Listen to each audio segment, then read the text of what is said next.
Olá, queridos companheiros de jornada, amados irmãos.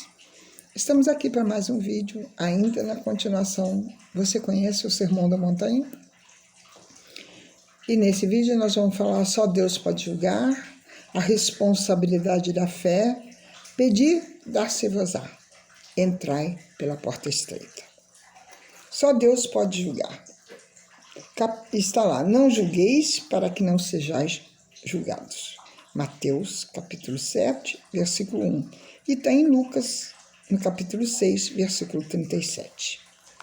A mulher adúltera está em Jó, no capítulo 8, nos versículos de 1 a 11. A antiga lei, Jesus acrescentou com o mesmo critério que julgardes, sereis julgado. Está lá em Mateus, no capítulo 7, versículo 2. Ninguém está apto a julgar o próximo moralmente, pois além da falta de equilíbrio justo em si mesmo e dos desencontros com a própria consciência, a experiência de vida esclarece que após as lutas evolutivas e a busca da harmoniosa piedosa do discernimento lapidado do homem, desenvolve assim a indulgência. Logo, quando ele estiver em condições de julgar, não o faz por amor e por respeito.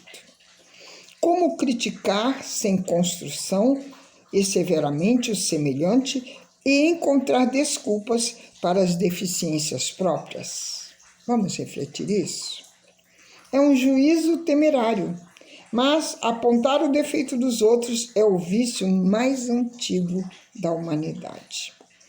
O melhor antídoto é evitar comentar o mal, o que não dispensa a reflexão interior. Não julgar para não ser julgado não significa aceitar e cumpliciar um erro para evitar o nosso julgamento, encobrir delitos e também deles não nos absorvermos. A tendência maior é a crítica de um defeito que não se tem mais, esquecendo-se de que os outros ainda estão em ativa. Mais grave é quando esses apontamentos são falseados, exagerados ou dissimulados maldosamente. Foi a explicação do mestre. Como dirás a teu irmão, deixa-me tirar o cisco do teu olho, se não vês a trave que está no teu? A censura, quando vista como exame crítico e não como condenação, deve ser revestida da autoridade moral. O que é autoridade moral? É o que mais Jesus tinha, porque ele falava daquilo que ele fazia. Ele era o exemplo vivo de tudo que ele falava. No episódio da mulher adúltera, Jesus só declarou: aquele dentre vós que estiver sem pecado, seja o primeiro e que a apedreje. Nem escribas, nem fariseus, nem jovens, nem velhos tiveram a coragem de atirar a pedra. E Jesus teve a oportunidade de exemplificar os seus ensinamentos. Ninguém te condenou? Respondeu ela. Ninguém, Senhor. Então disse Jesus: nem eu tampouco te condenarei. Vai e não peques mais. Eis aí, somente a Deus cabe o julgamento da vida. Estamos lá no livro As Estatuetas do Espírito da Verdade, na lição 30. Está muito bem escrito essa parte. A responsabilidade da fé. Não lance pérolas aos porcos. Está em Mateus, no capítulo 7, no versículo 6. Todos têm suas responsabilidades e suas necessidades, mas também as suas possibilidades. Não adianta aprovar um aluno relapso, será pior para ele. Não adianta impor a fé e a boa vontade, seriam mal interpretadas ou desvirtuadas. Se os ensinamentos evangélicos são pérolas de luz que balsamizam os que sofrem e adornam os que querem a reforma íntima, são recusadas impacientemente pelos que se recusam a evoluir, pelo desconhecimento do seu valor espiritual. Pedi, dar-se-vos-á. Está lá em Mateus, no capítulo 7, no versículo 7, e em Lucas, no capítulo 11, versículo 9. Aquele que pede, recebe. Aquele que busca, encontra. E ao que bate, se abre. Qual dentre vós é o homem que, se o filho pedir pão, lhe dará uma pedra? Se vós que sois maus sabeis dar coisas boas aos vossos filhos, quanto mais o Pai que está nos céus dará boas coisas àqueles que lhe pedirem. Tudo quanto quereis que os homens vos façam, fazei vós também a eles, porque esta é a lei e os profetas. Confiar em Deus, na sua misericórdia para com as criaturas, é a conclamação de Jesus. Ficar esperando que caia do céu e acomodar-se às dificuldades e sofrimentos sem luta renovada é covardia, é negligência e ociosidade. Deus já deu de tudo, já dá de tudo o que o homem necessita para desenvolver a sua inteligência, inclusive as oportunidades de reencarnação e auxílio dos benfeitores espirituais. É mister o esforço, o trabalho profícuo, individual e coletivo para o mérito dessa conquista de valores. Trabalha e progredirás, ensinam os espíritos. Como medida de equilíbrio na busca da paz fraterna, Jesus cita uma regra áurea: fazer ao próximo o que queres que te façam. Emmanuel, no livro Palavras de Vida Eterna, na lição 66, informa que não se pode reclamar ajuda quando não se presta auxílio. Não é lícito exigir desculpas quando não se sabe ou não se quer desculpar. Querer o bem é impulso de todos, mas na prática do Estatuto Sublime é forçoso. Sejamos nós quem se adianta a fazê-lo. No campo espiritual, é melhor servir do que ser servido. Não vamos nos esquecer disso.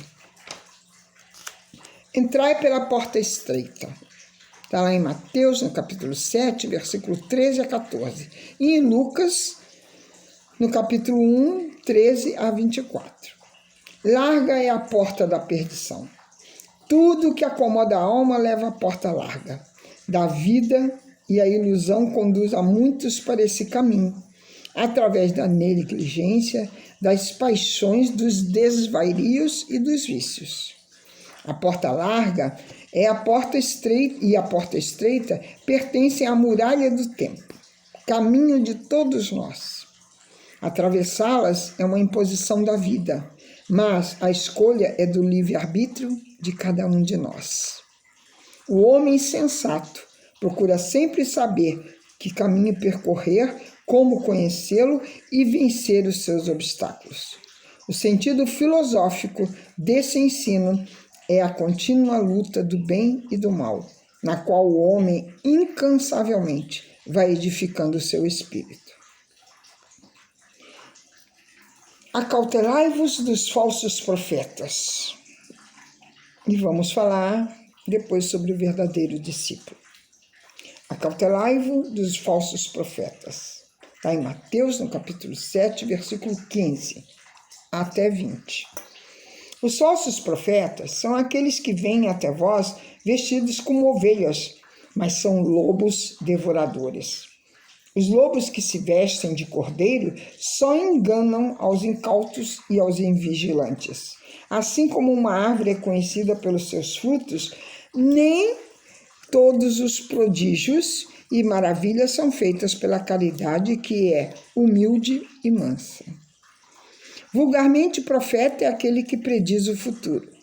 No sentido evangélico, é qualquer enviado de Deus com a missão de instruir os homens e lhes revelar coisas ocultas dos chamados mistérios ou arcanos da vida espiritual.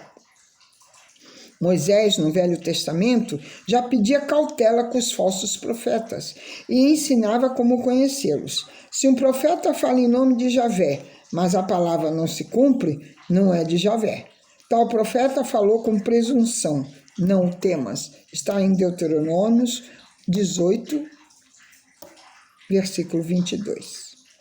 Jesus também avisou seus discípulos e a multidão em todos os tempos: a falsidade, a vaidade, o orgulho levam alguns homens a explorar a fé dos semelhantes, esquecidos de que delitos praticados contra o espírito são muito mais graves do que contra a carne. Deve-se levar em conta que muitos seguidores se jungem a esses na deletéria esperança de uma vida fácil sem esforços. O Espiritismo ampliou o entendimento sobre esses profetas, analisando com maior profundidade o ensinamento de Jesus. João Evangelista, na primeira epístola, no capítulo 4, fala: não creiais em todos os espíritos, pois sob a aparência de amor e caridade infiltram a desunião, a dúvida e até a descrença, quando não escravizam pelo fanatismo. E terminando esse vídeo, nós vamos falando sobre o verdadeiro discípulo. Está lá em Mateus, no capítulo 7, versículo 21 a 23. Ensinou Jesus: nem todo que me diz Senhor, Senhor, entrará no reino dos céus, mas aquele que faz a vontade do meu Pai que está nos céus. Chamar alguém de Senhor ou Mestre é aceitar e praticar seus preceitos e exemplos. A realidade do ato de fé corresponde à realidade do ato de trabalho. E Deus conhece o coração do homem. O verdadeiro discípulo de Jesus não se preocupa em venerá-lo com atos exteriores de devoção. Não se detém em repetições cansativas e inócuas de orações. Não impõe proselitismo, nem exige dos semelhantes o que ele próprio não consegue fazer. Vamos refletir. O verdadeiro discípulo de Jesus busca a humildade, a generosidade, a caridade. Trabalha perseverante na sua reforma íntima e está sempre à disposição do serviço de Jesus, colocando-se em posição de vigilância e oração para ser leal instrumento do auxílio ao próximo. E aqui vamos terminando essa parte. E até o próximo e último vídeo. Você conhece o Sermão da Montanha? Beijos em seus corações e que Jesus possa estar sempre em nossos corações.